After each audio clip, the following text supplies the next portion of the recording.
जान्हवी केवळराम मेश्राम आहे. माझ्या शाळेचे नाव जिल्हा परिषद प्राथमिक शाळा वगाडा जुना आहे.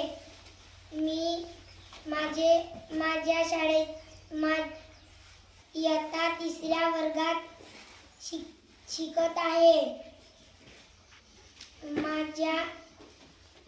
माझ्या स्टोरीचे नाव आहे लोभी कुत्रा.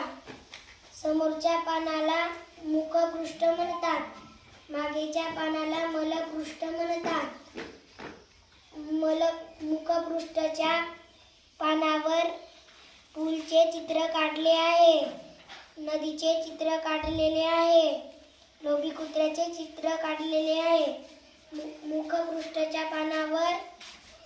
मलपृष्ठाच्या पानावर लोभी कुत्र्याचे चित्र काढलेले आहे. मी आता तुम्हाला एक स्टोरी सांगणार आहे. कथेचे नाव आहे लोभी कुत्रा. एक लोभी कुत्रा रस्त्याने जात होता.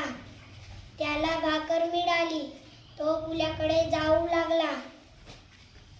त्याने खाली पाहिले. त्याला त्याची परछाई दिसली. त्याला वाटले की आपण त्या कुत्र्याकडून भाकर मागावी.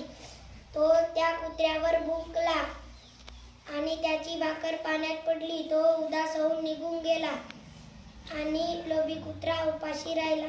धन्यवाद.